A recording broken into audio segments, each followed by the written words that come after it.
Hello friends, welcome to my channel solution. आज हम start करने वाले हैं बी फार्मेसी के सब्जेक्ट फार्मास्यूटिक्स 1 के मॉड्यूल 4 के टॉपिक, जिसका नाम है प्रिपरेशन ऑफ सपोस्ट्रीज।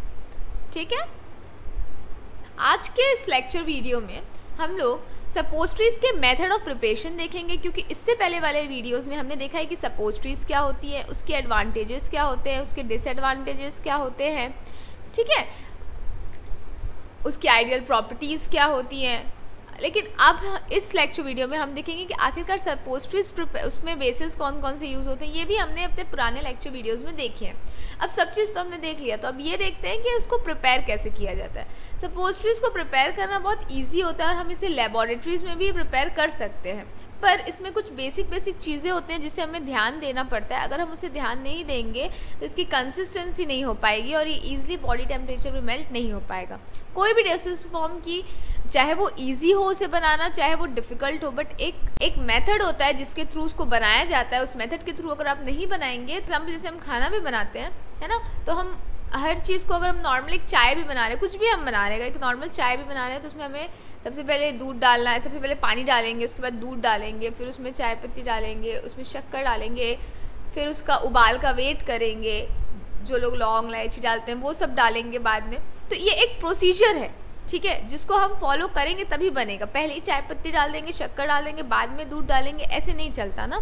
तो इसलिए एक प्रोसेस होता है हर एक डोसेज फॉर्म को भी बनाने का। अगर उसको उसी प्रोसेस से ना बनाया जाए तो डोसेज फॉर्म गड़बड़ बनेगी। लेकिन डोसेज फॉर्म अगर सही नहीं बनेगा तो फिर वो बॉडी में, ऑब्वियसली बात है, वो ड्रग कंसिस्ट कर रहा है, तो वो साइड इफेक्ट्स भी दे सकता है। इसीलिए एक अच्छा प्रोसेस से आप फॉलो करके कोई भी डोसेज फॉर्म बनाते हैं। एक सही प्रोसेस फॉलो करके आप कोई भी डोसेज फॉर्म बनाते हैं। ठीक है, तो वही प्रोसेस हैं आपके सपोस्ट्रीज प्रिपेयर करने के। 3 मेथड्स होते हैं बेसिकली। ठीक है, वो 3 मेथड है: रोलिंग मेथड, हॉट प्रोसेस और फ्यूजन मेथड, और कोल्ड कंप्रेशन मेथड। ये 3 बेसिक मेथड्स हम यूज़ करते हैं सपोस्ट्रीज को प्रिपेयर करने के लिए, और सपोस्ट्रीज ईजिली लेबोरेटरीज में प्रिपेयर हो जाती हैं। तो चलिए स्टार्ट करते हैं आज का लेक्चर वीडियो। और इस लेक्चर वीडियो में हम ये 3 मेथड्स देखते हैं कि इन 3 मेथड से हम कैसे सपोस्ट्रीज को प्रिपेयर करते हैं। So let's start the lecture. सबसे पहला मेथड है रोलिंग मेथड। रोलिंग मेथड एक बहुत ही ओल्डेस्ट मेथड है जिसको यूज़ किया जाता है सपोस्ट्रीज को प्रिपेयर करने के लिए। इसमें बेसिकली हम हैंड का यूज़ करते हैं सपोस्ट्रीज को प्रिपेयर करने के लिए। हैंड से इसमें रोल किया जाता है और सपोस्ट्रीज को प्रिपेयर किया जाता है। Okay, so it is an ancient method, यानी old method for preparing the sopostries. The sopostries base is rolled and then a desired shape is given with the hand. This method is not nowadays used. आजकल इसे नहीं use किया जाता है, but पहले क्या किया जाता था, सपोस्ट्रीज के बेस डाल दिए, ठीक है, उसमें उसका मेडिकेमेंट्स डाल दिया गया, ठीक है, और इन दोनों को मिला के हाथ के थ्रू ही रोल करके एक शेप दे दिया गया। ठीक है, ठीक है, जैसे हम लोग क्ले बनाते हैं ना, क्ले के घर वर बनाते हैं हम। पहले उसमें अपना क्ले डाले, उसमें अपना क्ले को मिक्स कर लिए प्रॉपरली, कलरफुल, और फिर उसके बाद हमने हैंड से शेप दे दिया। बस उसी तरीके से बेस और मेडिकामेंट्स डाल के हम उसको शेपिंग कर देते हैं। ठीक है, तो ये होता है फर्स्ट मेथड। बट आजकल ये सपोस्ट्रीज के लिए नहीं यूज़ होता है, क्योंकि हैंड का यूज़ हो रहा है, तो फिर ये उतना सेफ नहीं रहता है कि ये सही से बने। ठीक है, तो इसीलिए इसके हम नहीं यूज़ करते। जो सबसे ज़्यादा यूज़ किया जाता है वो होता है हॉट प्रोसेस और फ्यूजन मेथड, जो कि सेकेंड मेथड है हमारा सपोस्ट्रीज प्रिपरेशन का। इस मेथड में this method is most commonly use in the preparation of suppositories for dispensing purpose. ठीक है, the suppositories base is melted and the medicament is incorporated and filled with the lubricated mold. In the lubricated mold, on cooling, sopostries are formed, which are removed from the sopostries mold. इस method में क्या किया जाता है, बहुत simple सा method है ये। इसमें ना हम क्या करते हैं, सपोस्ट्रीज के बेस जो मैंने आपको पिछले वाले लेक्चर्स में बताया कि जिस टाइप का सपोस्ट्री रहेगा उस टाइप के हम बेसिस यूज़ करेंगे। ठीक है, उस बेसिस को हम मेल्ट कर देते हैं, पिघला देते हैं। पिघलाने के बाद हम उसको एक लुब्रिकेंट मोल्ड में डालते हैं। लुब्रिकेटेड मोल्ड यानी कि एक ऐसा जिसमें, जैसे गोजिया वोजिया बनाते हैं, तो उस केसेस में क्या होता है, उसमें हम मोल्ड यूज़ करते हैं ना। आटा है तो आटा बेल के उसके जो मोल्ड रहता है उसमें हम डालते हैं, उसमें फिर उसकी जो भी फिलिंग्स रहती हैं वो डाल के उसको फिल करते हैं। ठीक है, फिल करने के बाद उसको प्रेस करते हैं, तो उसका जो भी शेप रहता है तो गोजिया का जो भी शेप रहता है वो उस मोल्ड के थ्रू आ जाता है। सेम उसी तरीके से, और चॉकलेट्स में भी आप देखेंगे, अगर घर में चॉकलेट बनाते हैं तो उसको पहले मेल्ट करते हैं और फिर हम उसको जिस भी शेप में डालते हैं उसमें वो चला जाता है, ठीक है। तो वैसे ही टाइप से हम क्या करते हैं, इसमें हम इसको मेल्ट करते हैं।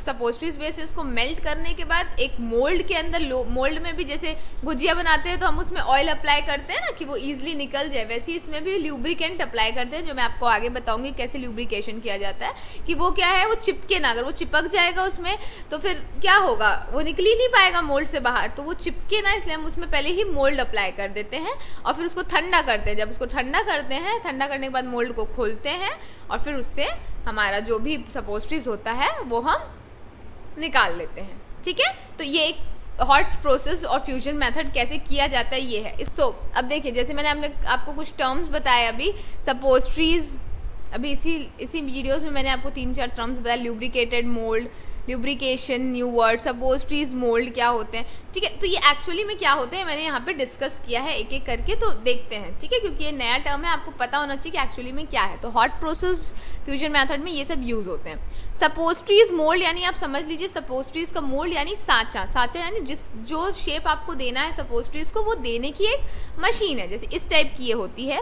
ठीक है। इसमें ऐसे ऐसे होल्स रहते हैं जिसके अंदर हम सपोस्ट्रीज डालते हैं। ये स्क्रू होता है, ठीक है, जिसे हम ओपन करते हैं तो ये लॉन्गिट्यूडनली ऐसे ओपन होता है, ये सिलेंड्रिकल शेप का आप देख सकते हैं, ठीक है। इसमें सपोस्ट्रीज इस टाइप से निकलेंगी, इसके अंदर आप सपोस्ट्रीज को फिल करेंगे और ये वाले एरिया में ही ल्यूब्रिकेंट ऐड करेंगे, ठीक है। मतलब ये जो ये पूरा गोल है, इसके पूरे अंदर हम ल्यूब्रिकेशन को पूरा खोलेंगे और इसमें जो ये इसके अंदर ऐसा एरिया आएगा, इसके अंदर हम लोग क्या करेंगे, जो भी ल्यूब्रिकेंट्स हैं, जो बोलना चाहिए, जो मैं आपको बताई थी सांचा में जो ऑयल डालते हैं वो हम डालेंगे कि ये जो सपोस्ट्रीज हैं वो ईजिली यहाँ से बाहर आ जाए, ठीक है। ये स्क्रू आपने खोला और इस टाइप की कैविटीज़ होती हैं, इसके अंदर हम फिल करते हैं अपने बेसिस को विथ मेडिकामेंट्स और फिर उसको गरम इसको डालते हैं इसके अंदर, और फिर जब वो थोड़ा ठंडा हो जाता है तो वो इस टाइप से जम जाता है और ऐसे सपोस्ट्रीज हमें मिलती हैं, ठीक है। तो सपोस्ट्रीज मोल्ड ये होता है। दे हैव 6 to 12 कैविटीज़, आप देख सकते हैं 6 to 12 कैविटीज़ होती हैं इसके अंदर, ठीक है, with desired shape and size, जो भी शेप और साइज चाहिए होता है उस टाइप का आप सपोस्ट्रीज मोल्ड यूज़ करेंगे। These molds are generally made up of stainless steels, ये ज़्यादातर की स्टेनलेस स्टील, निकल, कॉपर अलॉय, ब्रास या एल्यूमिनियम और प्लास्टिक्स के बने होते हैं, ठीक है। बेसिकली जो लैब्स में यूज़ होता है वो स्टेनलेस स्टील का होता है क्योंकि वो रस्ट नहीं होता, ठीक है।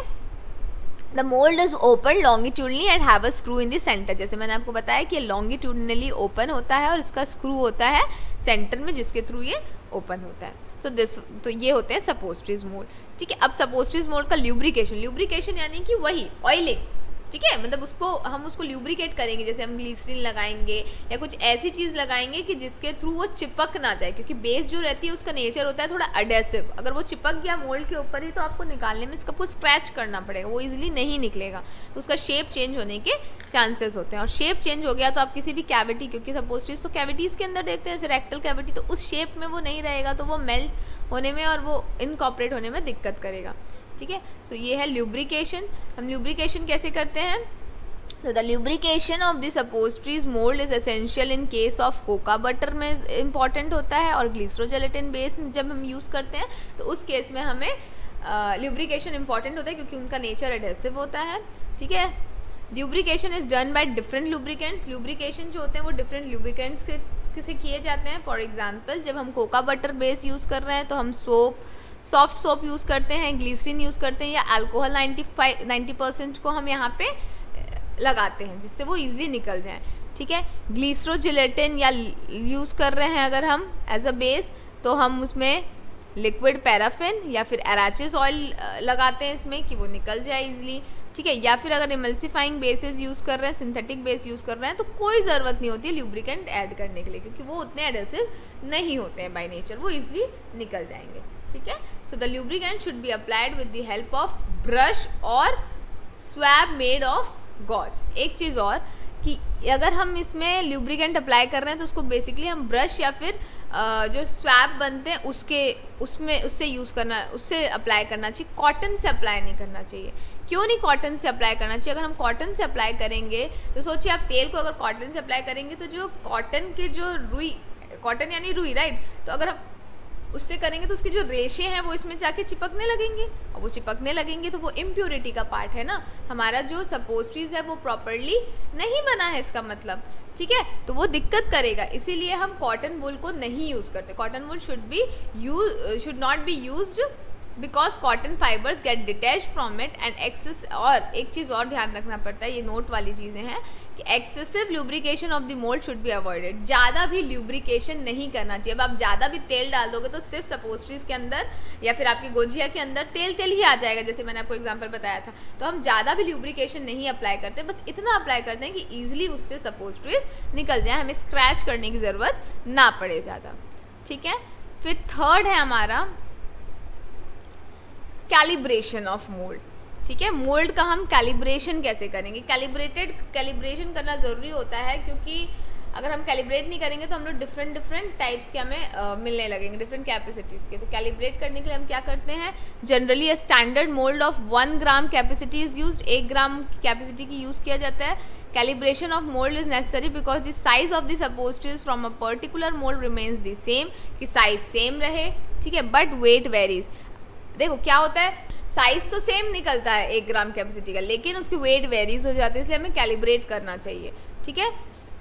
और इसका रीज़न ये होता है कि density of different bases and medicaments are different, और ये इसका मेन रीज़न इसलिए होता है कि डेंसिटी जो रहती है वो डिफरेंट रहती है, ठीक है, बेसेस की और मेडिकामेंट्स की। So mould should be calibrated for the individual base and medicaments. इसीलिए जो आपका मोल्ड है उसको कैलिब्रेट करना चाहिए इंडिविजुअल बेस के लिए और मेडिकामेंट्स के लिए, ठीक है। This is done by preparing a set of suppositories using the base, weighing the suppositories and then find the average mean which will indicate the true capacity of the mold। इसलिए हमें क्या करना चाहिए, एक सेट ऑफ बेस प्रिपेयर करना चाहिए जो सपोस्ट्रीज को वे करे, और फिर उन लोग का एवरेज मीन निकाल के ट्रू कैपेसिटी के थ्रू मोल्ड की ट्रू कैपेसिटी निकालनी चाहिए कि वो एक्चुअली में अगर 1 ग्राम की कैपेसिटी रखता है तो वो कितना % ऑफ बेस और कितना % ऑफ मेडिकामेंट अपने अंदर कंसिडर कर रहा है, तभी तो वो कैलिब्रेटेड रहेगा ना। तभी तो वो, देखो अगर कोई भी चीज़ हम बना रहे हैं 1 ग्राम की अगर कैपेसिटी रख रहा है, तो अगर वो 500 mg ड्रग रख रहा है सपोज करो, तो वो हर में एटलीस्ट 500 mg या 495 mg रखे या फिर 525 mg रखे, ठीक है, लेकिन उससे ज़्यादा कम करेगा तो वो कैलिब्रेटेड नहीं है। थोड़ा बहुत ±5% चल जाता है, लेकिन आप एकदम ज़्यादा ही अगर आप 1 ग्राम की कैपेसिटी रख रहे हैं और 200 mg ही ड्रग हो रही है और बाकी सब बेस है तो भी कोई मतलब नहीं है, 200 mg बेस है और बाकी सब आपका ड्रग है तो भी कोई मतलब नहीं, तो फिर तो गड़बड़ हो जाएगी ना, डोसेस देने में डोसेस वेरिएशन हो जाएगा। इसीलिए मोल्ड भी कैलिब्रेटेड होना ज़रूरी है, ठीक है। और उसको कैलिब्रेट करने का सबसे इम्पॉर्टेंट वो है डिस्प्लेसमेंट वैल्यू। इससे क्वेश्चन भी पूछा जाता है कि डिस्प्लेसमेंट वैल्यू कैसे निकाली जाती है और क्या होती है, ठीक है। तो एक्चुअली डिस्प्लेसमेंट वैल्यू हम कब निकालते हैं, जब वॉल्यूम जो रहता है ना सपोस्ट्रीज मोल्ड का, तो जब वो यूनिफॉर्म रहता है पर वेट जब है वो वेरी होती है, तो हम वो डिफरेंस जो रहता है वो डेंसिटी की, जैसे मैंने आपको बताया डेंसिटी की वजह से होता है, तो उस केस में हम क्या करते हैं, हम डिस्प्लेसमेंट वैल्यू निकालते हैं। वो कैसे निकालते हैं हम इसमें देखते हैं, ये बहुत इंपॉर्टेंट है, इससे क्वेश्चन पूछता है। ये कैलिब्रेशन करने का तरीका है डिस्प्लेसमेंट वैल्यू, ठीक है। तो कैसे करते हैं, लेट्स सी दी वीडियो, ठीक। मतलब मैं आपको समझ में आ रहा है ना कि मैं आपको क्या बोल रही हूँ, समझिए इस चीज़ को कि वो उसकी वॉल्यूम तो सेम रहती है, लेकिन वो जो बेस है और जो मेडिकामेंट है ना उसकी क्या होती है, डेंसिटी जो रहती है वो डिफरेंस रहती है। तो हमने 1 ग्राम डाल तो दिया है, पर अब 1 ग्राम में हमने कितना हमें बेस मिला है, कितना हम मेडिकामेंट मिले, उसका हम कैलिब्रेशन करते हैं किसके थ्रू, डिस्प्लेसमेंट वैल्यू के थ्रू। तब तो हमें पता चलेगा ना कि कितना बेस है उसके अंदर, कितना मेडिकामेंट्स है। जैसे कोई भी आप खाना बना रहे हो तो उसमें कितना आपने फिलिंग की है, जैसे गोजिया बना रहे हो उसके अंदर कितनी फिलिंग है और कितना आटा है, उससे स्वाद मैटर करता है कि नहीं करता है, उससे टेस्ट मैटर करता है ना भाई। आप कम फिलिंग डालोगे तो कम आपको उसका टेस्ट आएगा, आप ज़्यादा डालोगे तो ज़्यादा टेस्ट आएगा, ठीक है। तो वैसे ही बेस और मेडिकामेंट्स में अगर आप मेडिकामेंट्स को और एकदम ही ज़्यादा डाल दोगे अगर वो, तो भी वो फटने लगेगा, वो भी सही नहीं है ना। तो अगर वैसे ही अगर आपने ज़्यादा मेडिकामेंट्स डाल दिया तो भी गलत है, बेस अगर आपने ज़्यादा डाल दिया तो भी गलत है। तो एक कैलिब्रेटेड फॉर्म में हम डालते हैं, वो हम कैसे कैलिब्रेट करते हैं, थ्रू डिस्प्लेसमेंट वैल्यूज, ठीक है। इसका डेफिनेशन होता है the quantity of the drug which displaces 1 part of the base, वो क्वांटिटी ड्रग की जो 1 पार्ट बेस का डिस्प्लेस कर दे, इसको हम आगे अभी पढ़ेंगे तो आपको समझ आ जाएगा कि मैं क्या बोल रही हूँ, ठीक है। इसका डेफिनेशन क्लियर हो जाएगा। ये होता है डेफिनेशन डिस्प्लेसमेंट वैल्यू का। अब the displacement value of a given medicament may be determined as follows. कैसे डिटरमाइन किया जाता है, चलिए देखते हैं, ठीक है, इस तरह से। First, prepare and base 6 suppositories containing theobroma oil और बेस, ठीक है। आप पहले क्या करिए, 6 सपोस्ट्रीज बना दीजिए, ठीक है, 6 सपोस्ट्रीज बना दिया कंटेनिंग अदर बेस, यानी आपने 6 सपोस्ट्रीज बना ली जिसने बेस कंटेन की, बेस रखा है, ठीक है, और उसको आपने नाम दे दिया A ग्राम। क्लियर, समझ आया। आपने 6 सपोस्ट्रीज प्रिपेयर की जो कि बेसेस सिर्फ रख रही थी, सिर्फ बेस रख रही थी, जिसको आपने A ग्राम नाम दे दिया, ठीक है। सेकेंड में आपने क्या किया, 6 सपोस्ट्रीज रखा जिसने 40% मेडिकामेंट्स है। सपोज करो कि आपने उसमें 40% मेडिकामेंट्स रखा, यानी आपने पहले में सिर्फ बेस रखा था, सेकंड में आपने क्या किया, 6 सपोस्ट्रीज प्लस मेडिकामेंट्स जो कि 40% आपने रखा, ठीक है, ठीक है। इसको आपने B माना है, B ग्राम। क्लियर, पहले में आपने 6 सपोस्ट्रीज लिया, उसको बेस लिया, उसको A ग्राम माना। दूसरे में आपने 6 सपोस्ट्रीज लिया, उसके साथ मेडिकामेंट रखा और B ग्राम माना। इसमें कोई मेडिकामेंट्स नहीं था, ठीक है।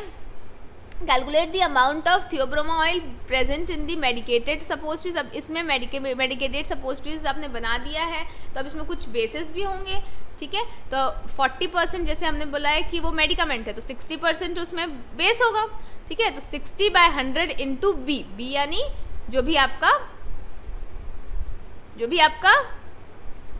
40% कंटेनिंग मेडिकामेंट से जो भी था वो आपका हो गया B, तो इंटू B कर देंगे तो इज इक्वल टू C ग्राम। इसको नाम दे दिया C ग्राम, ठीक है। A gram, B gram, C gram. A ग्राम क्या था, आपने बेस और सपोस्ट्रीज लिया, वो A ग्राम हुआ जिसमें आपने सिर्फ बेस को रखा था सपोस्ट्रीज में। B ग्राम क्या हुआ, जिसमें आपने 40% मेडिकामेंट ऐड किया है, ठीक है, वो हुआ आपका B ग्राम। और थर्ड है, आपने अमाउंट कैलकुलेट किया है मेडिकेटेड सपोस्ट्रीज में कि आखिरकार बेस का अमाउंट क्या है, तो फिर उसके लिए 60/100 into B is equal to वो हुआ आपका C ग्राम। थर्ड में आप क्या करेंगे, calculate the amount of medicaments present in the medicated suppositories. अभी आपने बेस का अमाउंट कैलकुलेट किया था, ठीक है, अब आपने मेडिकामेंट्स का अमाउंट कैलकुलेट करना है। तो कैसे करोगे, आपने बताया, बोला था 40% आपने मेडिकामेंट लिया है, तो 40/100 इंटू B, ठीक है, तो D ग्राम। तो आपका D ग्राम क्या हो गया, जो अमाउंट आपने मेडिकामेंट का लिया है मेडिकेटेड सपोस्ट्रीज में, ये आपने कैलकुलेट किया बेस का अमाउंट मेडिकेटेड सपोस्ट्रीज में, ये आपने किया मेडिकामेंट्स का अमाउंट मेडिकेटेड सपोस्ट्रीज में, ठीक है। फिर है calculate the amount of base, Theobroma oil यानी बेस है, displaced by D gram of the medicament, ठीक है। D gram of the medicament से, यानी कि मेडिकेटेड सपोस्ट्रीज के में जो मेडिकामेंट्स हैं, जो अमाउंट ऑफ मेडिकामेंट्स है, उससे आपने कितना बेस है उसमें, वो हम कैलकुलेट करेंगे। कैसे, A, क्योंकि इसमें सिर्फ और सिर्फ बेस है, ठीक है, A जिसमें सिर्फ और सिर्फ बेस है, ठीक है, थियोब्रोमा ऑयल से बेस है, माइनस C यानी कि जिसमें बेस की क्वांटिटी आपको पता चल रही है मेडिकेटेड सपोस्ट्रीज में, तो A माइनस C करेंगे तो आपका आ जाएगा कि आपने कितना अमाउंट थियोब्रोमा ऑयल या बेस का डिस्प्लेस किया है D ग्राम ऑफ मेडिकामेंट से। क्लियर हुआ, तो डिस्प्लेसमेंट वैल्यू का फॉर्मूला बनता है D/A माइनस C, ठीक है। इस फॉर्मूले में आप क्या करेंगे, इन सब की वैल्यूज़ को जब पुट करेंगे तो आपकी डिस्प्लेसमेंट वैल्यू आ जाएगी, और ये डिस्प्लेसमेंट वैल्यू आ जाएगी तो हमें पता चल जाएगा कि कितना डेंसिटी डिफरेंस है आपके बेस में और मेडिकामेंट्स में इंडिविजुअली, ठीक है। तो इस टाइप से आप डिस्प्लेसमेंट वैल्यू निकालेंगे और कैलिब्रेट करेंगे अपने मोल्ड को। क्लियर हुआ, समझ आया, ये इंपॉर्टेंट है, इससे क्वेश्चन पूछे जाते हैं। इसके बाद आता है हमारा मेथड ऑफ प्रिपरेशन। हम कैसे प्रिपेयर करते हैं सपोस्ट्रीज को थ्रू हॉट फ्यूजन मेथड, ठीक है। सबसे पहले है thoroughly clean and lubricate the mould with suitable lubricants and in inverted position on ice and drain, ठीक है। आप सबसे पहले क्या करोगे, इसको जो भी आपको मैंने मोल्ड अभी ऊपर में दिखाया था, ठीक है, दिखा रही हूँ एक बार और, जैसे ये आपका मोल्ड है, आप इसको प्रॉपरली ल्यूब्रिकेट करेंगे, ठीक है, ज़रूरी है ल्यूब्रिकेशन करना, तो आप उसको प्रॉपरली ल्यूब्रिकेट करेंगे सबसे पहले, ठीक है। उसके बाद आप क्या करेंगे, एक सुटेबल ल्यूब्रिकेंट के थ्रू, जिस टाइप का मैंने आपको बताया, जिस टाइप का आप बेस यूज़ करेंगे उस टाइप का आप ल्यूब्रिकेशन यूज़ करेंगे। ठीक है, इसको आइस के ऊपर रखेंगे इन्वर्टेड पोजीशन में और ड्रेन कर देंगे। इन्वर्टेड पोजीशन मतलब कि उल्टे पोजीशन में, क्योंकि देखिए आप इसमें कैविटीज़ है, इसके अंदर आइस नहीं जानी चाहिए। ठीक है, तो आप ठंडे में रखोगे तब तो वो कूल होगा ना, तो उस तरीके से इसको रखेंगे। ठीक, फिर उसके बाद lubrication of the mould is not required in case of emulsifying basis में नहीं यूज़ होते हैं, आपको मैंने पहले बता दिया है। ठीक है, फिर उसके बाद heat the China dish over the water bath, water bath के ऊपर आप चाइना डिश को हीट करेंगे। ठीक है, फिर जो भी required quantity of cocoa butter है या कोई भी बेस है उसको आप ऐड करेंगे। ठीक है, डिस्प्लेसमेंट वैल्यू को ध्यान रखते हुए, टेकिंग, देखिए इसमें लिखा है मैंने, taking into the account of the displacement value of the medicaments, जो भी डिस्प्लेसमेंट वैल्यू है वो आप कैलकुलेट करने के बाद उसको मेल्ट करेंगे और फिर उसको वाटर बाथ के ऊपर डालेंगे, मेल्ट करेंगे। ठीक है, और फिर उसके बाद allowance is made unavoidable wastage during the preparation and calculation, छोड़ो।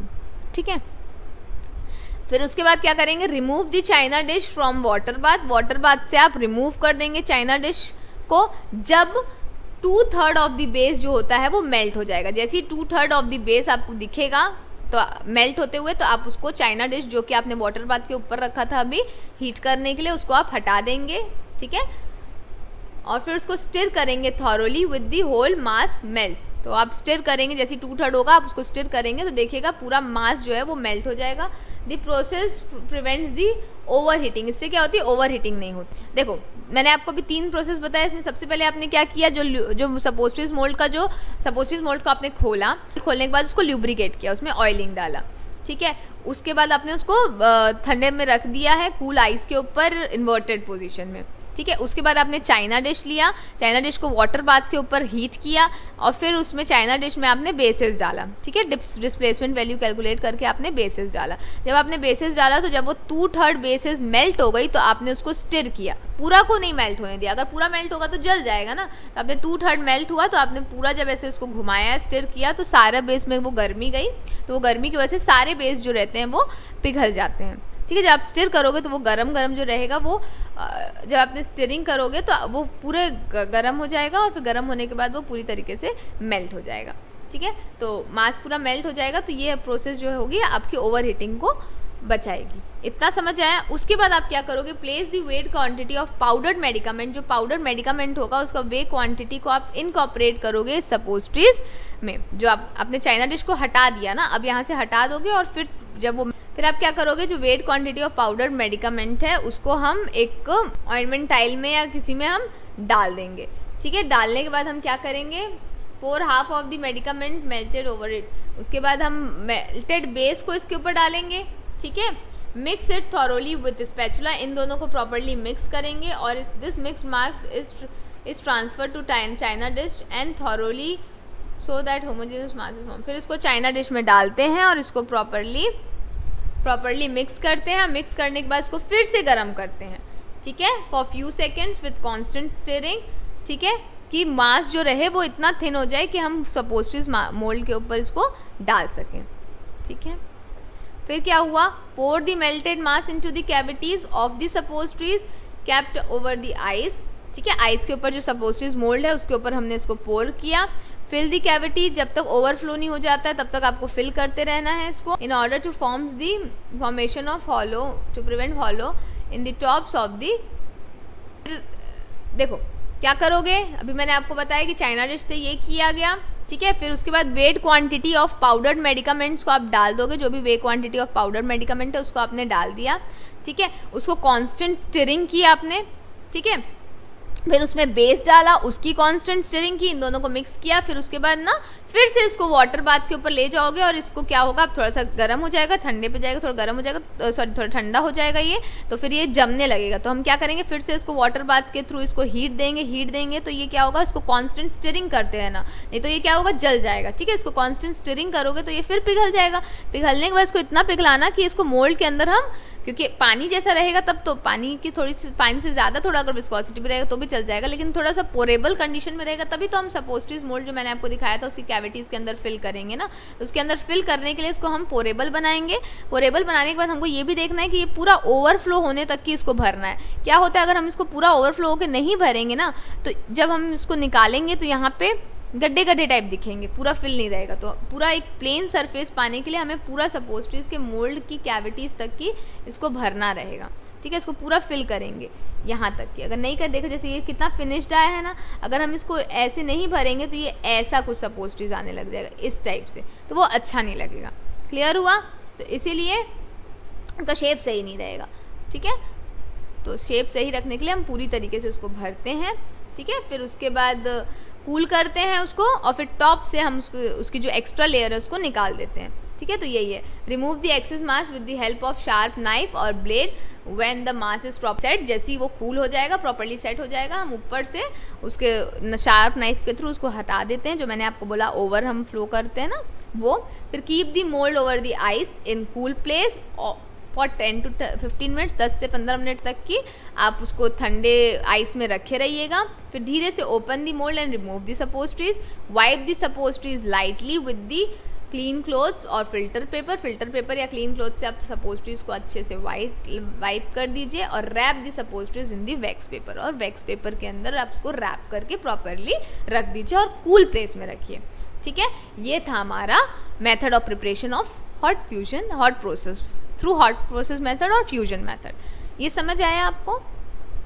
ठीक है, इतना था। एक बार और आप इसको देखेंगे और एक बार इसको रीड करेंगे तो आपको और क्लियर हो जाएगा, और इसको आप कोशिश कीजिएगा फ्लो चार्ट में बनाने के लिए, ठीक है। अगर फ्लो चार्ट में बना सकते हैं तो वो और अच्छा बन जाएगा, ठीक है।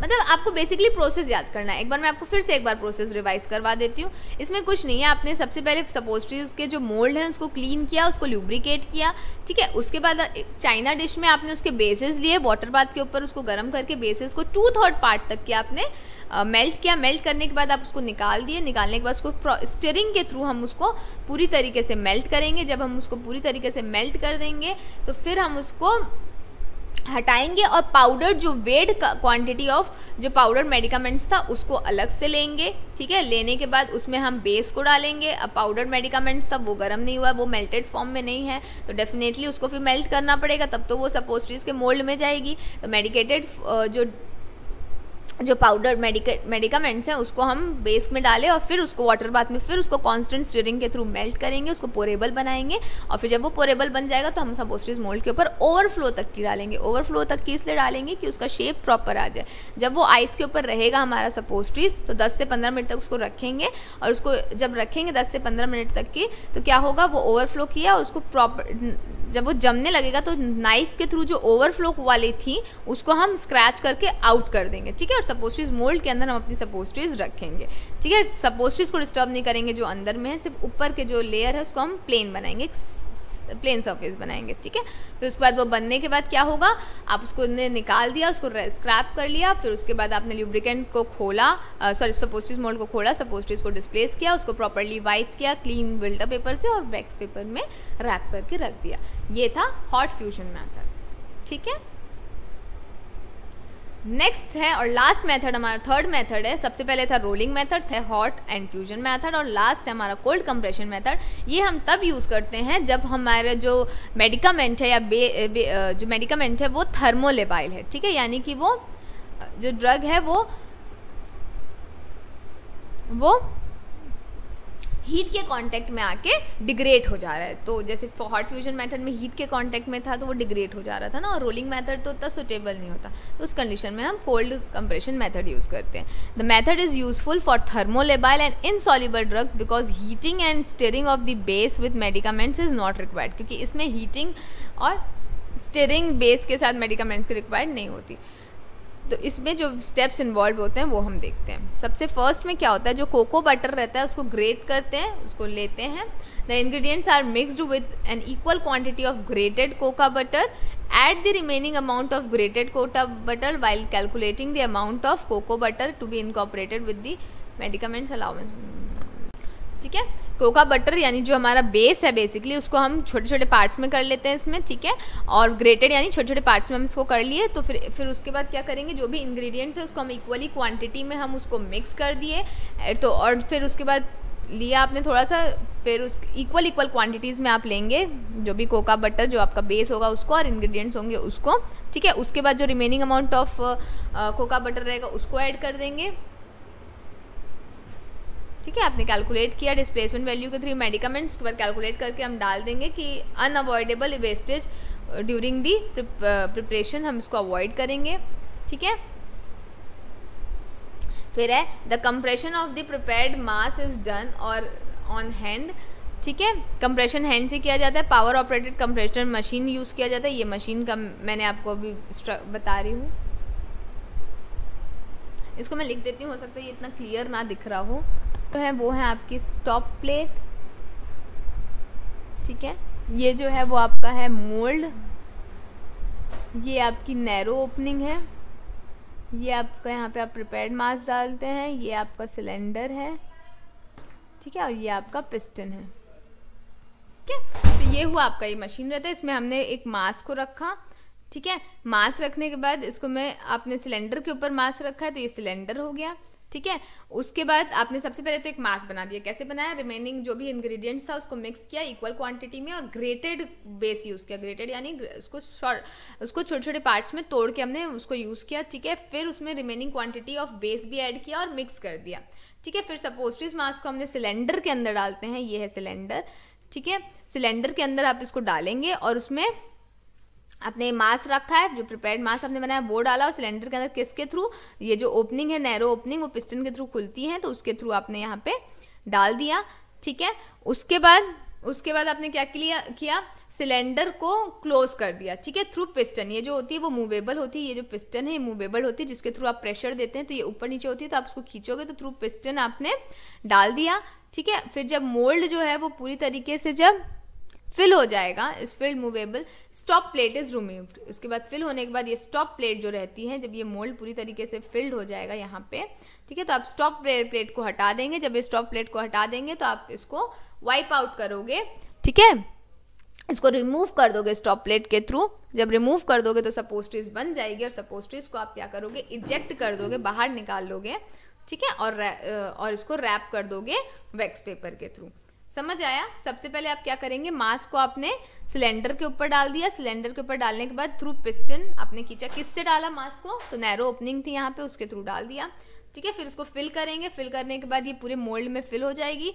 जब वो पूरी तरीके से फिल हो जाएगी तो थ्रू पिस्टन हम उसमें प्रेशर देंगे, ठीक है, कोल्ड कंप्रेशन, हम उसको धीरे धीरे प्रेशर देंगे। प्रेशर देने से वो शेप में आएगी, ठीक है। आप दबाते जाओगे ना इस मास को, जब इसको मास को दबाते जाओगे, मूवेबल रहता है, ऊपर के साइड में आप उसको दबाते जाओगे, ठीक है। जब आप उसको ऊपर के साइड में दबाते जाओगे तो ये जो होगा वो ऊपर जाएगा और इधर मोल्ड पे आ जाएगा। फिर उसके बाद क्या होगा, ये एक शेप ले लेगा, ठीक है। जब ये पूरी तरीके से मोल्ड जो है वो आपका जब पूरी तरीके से फिल हो जाएगा तो क्या होगा, आप ये जो टॉप प्लेट है इसको रिमूव कर देंगे और यहाँ से हम उसको फिर हम उसको रिमूव करने के बाद जो यहाँ पे हमारे पास सपोस्ट्रीज बनी रहेगी उसको हम निकाल लेंगे। जब हम सपोस्ट्रीज को निकाल लेंगे तो हमारे पास सपोस्ट्रीज आ जाएगी, उसको हम प्रॉपरली रैप कर लेंगे वैक्स पेपर में और उसको डिस्पेंस करेंगे, ठीक है। वही प्रोसेस इसमें लिखा हुआ है और ये जो OPC है ये सब इसी के नाम दिए गए हैं कि सिलेंडर को C नाम दे दिया गया है, पिस्टन को P नाम दे दिया गया है। तो जब आप इसको एक बार रीड करेंगे तो आपको समझ आ जाएगा। बेसिकली यही प्रोसेस है कोल्ड कंप्रेशन के थ्रू बनाने के लिए, ठीक है। तो ये 3 मेथड्स थे प्रिपरेशन करने के सपोस्ट्रीज के। So this was all about today's lecture. I hope आपको ये लेक्चर समझ आया होगा। Thank you.